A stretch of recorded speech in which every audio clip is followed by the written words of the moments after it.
Welcome back to the Everything Co-working podcast. I'm Jamie Russo, and today I want to challenge you to think about revenue in your co-working business. Let's start with a question. What if the thing you think drives co-working revenue actually isn't what's paying the bills? Now, you know this if you already operate a co-working space. And this can vary by location. If you're in Manhattan, you probably don't have this problem. If you're in London, you probably don't have this problem. But most people will recognize what I want to talk about today. And if you are thinking about starting a co-working space, then definitely listen in. I love to study business models outside of co-working because I think we can get a lot of insights around what works, doesn't work in other industries. And of course, not everything applies, but I just love to kind of get outside of our little fishbowl and look at what other people are doing. So I listen to podcasts in the fitness industry. There's a woman who does what I do and helps people open play cafes. So I listen to her a lot and listen to what's working in play cafes. And I think there are insights that we can pull. So I'm going to share a couple of those insights today around business models in the gym space and the play cafe space that we can apply to co-working and learn from. So let's start with boutique fitness gyms. These are coaching gyms, not your sort of mass 1,000-member Planet Fitness type spaces, but might be a CrossFit gym or a training gym. You might assume that a lot of these gyms are making money with group classes. Like the bigger the group class could be, the more revenue they're making. And that if they can fill up those classes, then they're profitable. And I'll tell you, group fitness gyms are some of the hardest business models out there because it's actually not true.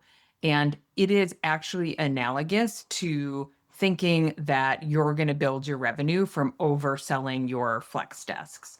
Flex desks are inexpensive to spin up. They don't require HVAC or sprinklers or electrical drops or internet drops. And so they're just simple, generally furniture, right? And you think, oh, somebody's going to use that desk like 30% of the time, so I could resell it like 3 times.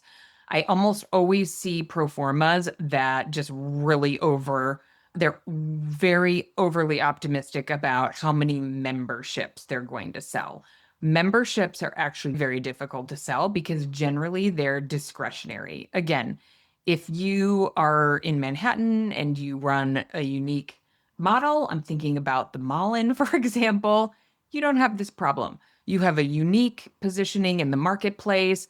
You have a giant population to draw from of people who can't work at home, essentially. If you're in London, probably pretty similar. But in general, if you're in a suburban marketplace, selling memberships is not very easy and it's not where the revenue comes from. So it is the fact that nearly 80% of boutique gym revenue comes from personal training and small group programs, which seems strange, right? Because well, there's so many fewer people who can take advantage of those programs. But if you think about it, think about the average revenue per member per month. A personal training membership or even a small group training membership might be $600 to $1,000 a month, depending on where you live, whereas it's $250 to be an unlimited member of a CrossFit gym in an expensive market like where I live. There's a big difference there in terms of your revenue per member, right? So if you have members paying $600 to $1,000 a month, you don't need nearly as many of them as you do to sell $250 memberships. And the other aspect of this is that not only do you have a higher average revenue per member, ARM, but you have a longer lifetime engagement with that member. And so they tend to stay long if they're getting the personal attention. And the equivalent to that is a private office in co-working. So private office members aren't paying that $250, they're paying $1,000. They're not staying 6 months, they're staying probably a year, maybe more. So the average lifetime value of a customer for an office is very different than a customer for a flex desk. Just like in a gym, a customer that comes to the group classes is very different in terms of lifetime value than personal training or small group training. So I think it's really interesting to think about because we make these assumptions. So I'm going to give you another example. Play cafes.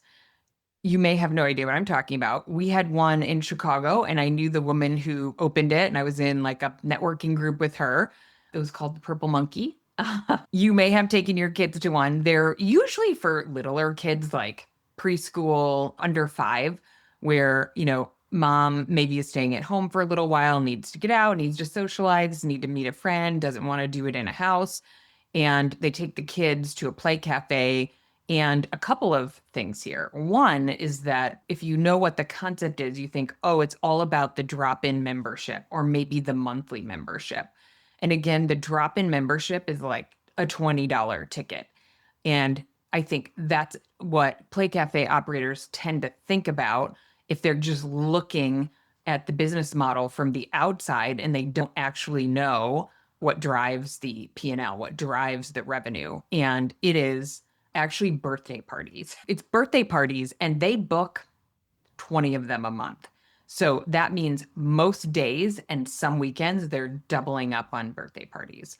The other thing that's really important to them actually is cafe revenue. So something to think about. So my analogy to those two things. So the cafe revenue means when mom comes in, she's having a latte. So you're adding a $5 purchase onto the $20 drop-in pass. And if you do that for every member, then the average revenue per visit is much higher than it is if you don't have a cafe.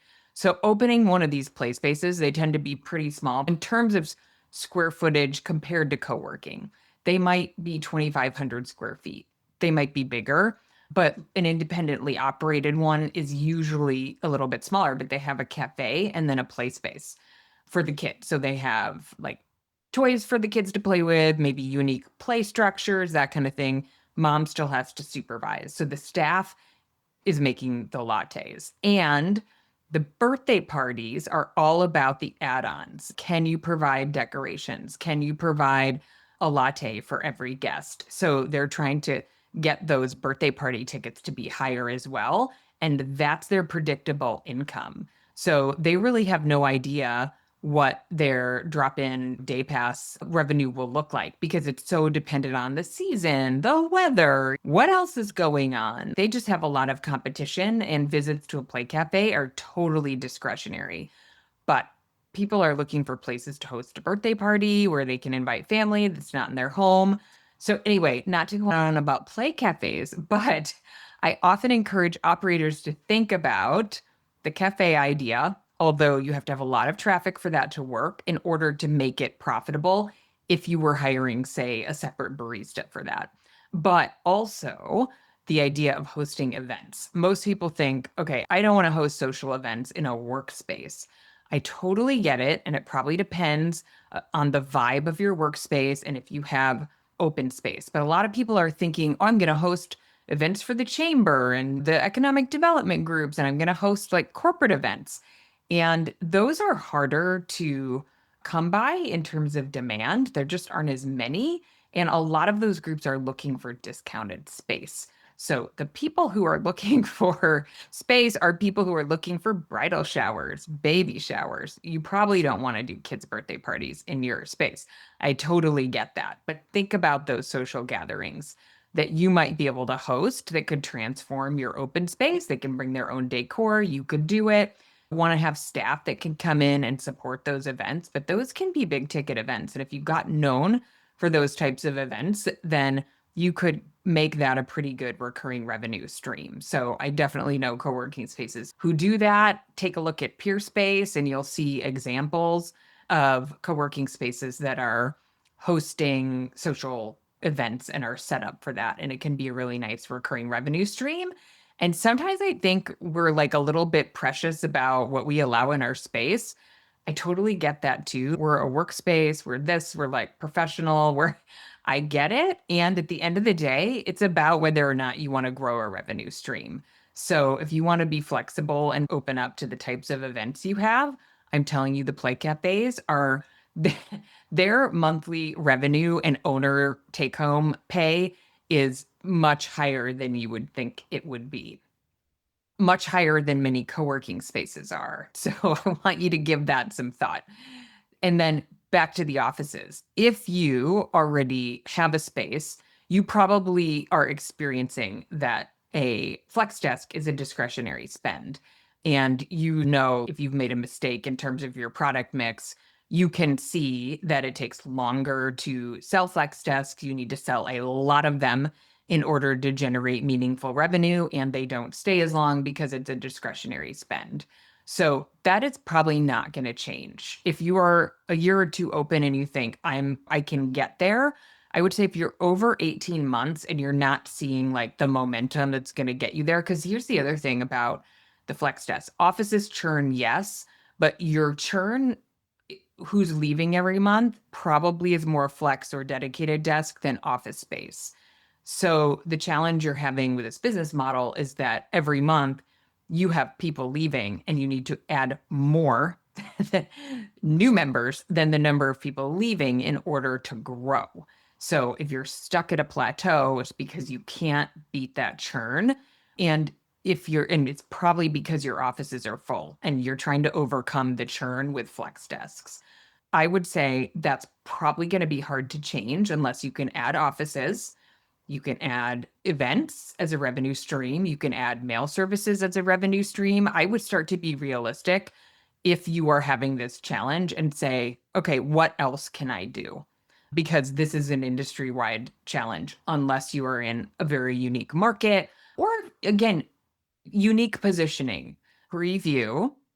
This is episode 399. Is that crazy? I know. So episode 400 is our next episode. It is one of my favorites. It might be, this is an availability bias, but it's my current favorite. So I can't wait for you to listen. It's really incredible. It's an episode with Kane Wilmot, who's the CEO of IQ offices in Canada. And we break down the Switchyards model. I've had so many people call me Switchyards. Look it up. It's spelled like it sounds. They have, I think, 25 to 28 locations, and they are all open space flex desks. Their memberships are $100 a month. So I get a lot of calls from people who say, I want to replicate the Switchyards model. And so I wanted to really break it down and reverse engineer it and see what it would look like to do that. It is really insightful. We spent literally hours on this project. And it's one of those things as a podcaster and an educator that makes you realize like sometimes when you really dig into a topic and you want to like really bring some insight to the table, it takes some investment. So stay tuned. So again, there are certainly brands who are selling flex space and who are positioned. Usually they're premium. I'm thinking about brands like Kiln, Mindspace, The Mullen, maybe even Industrious, who have really attractive open space, flex space. Like their aesthetic is really compelling and it's enough to bring people out of their homes. Aesthetic and overall experience, community, hospitality, like the whole package is there and they really draw people in. But if you don't have one of those sort of unique selling propositions, then you are probably in the camp that it's harder for you to sell flex memberships. And I would be realistic about that and be open-minded about how you might make up for that shortfall in what you thought your P&L was going to look like. Okay, let me see what else I want to cover on this. So if you are have not launched a if you are dreaming of being a co-working space operator and you're really thinking about your product mix, what you're going to sell, I encourage you to not reverse engineer your favorite co-working space until you really understand the business model. Even some of the brands that I mentioned, their flex is a small part of their revenue. Event space, they have unique event space, office space, etc., are really what drives their profitability. So you really need to understand the model and what drives revenue and what will help you meet your financial goals. So I warn you, this is always my biggest warning. Do not pick a co-working space that you like or you visited and think you can reverse engineer what's working and not working just by looking at it or even by being a member.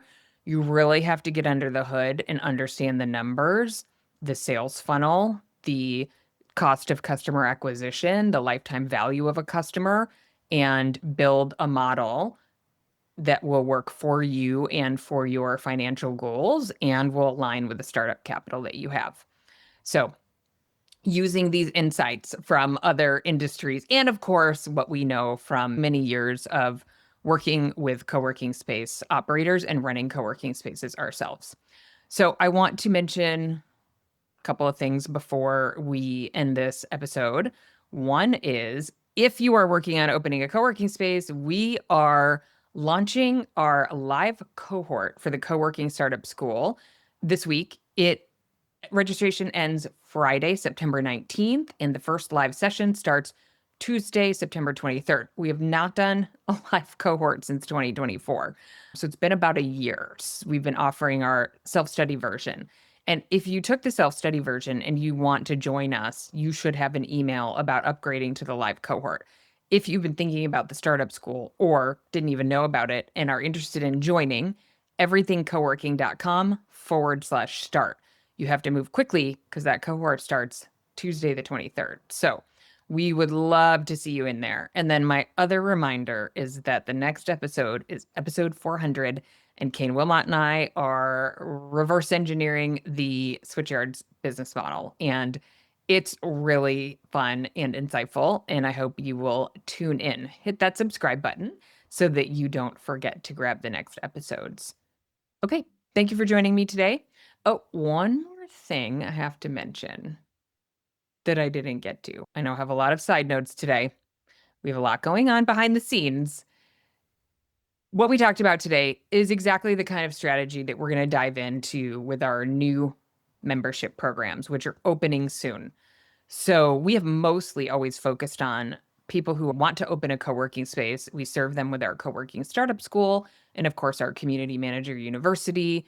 We have done little things here and there for operators like our mail challenge, and we have a lot to offer in terms of helping operators optimize their revenue streams so that they can build the community and the business and the life that they want.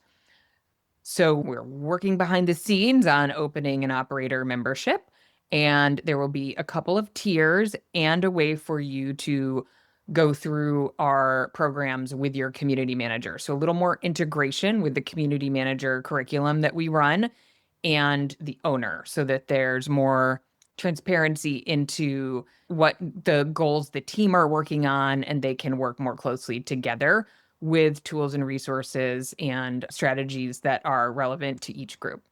So I'll be sharing more soon. Keep listening. We will keep you posted.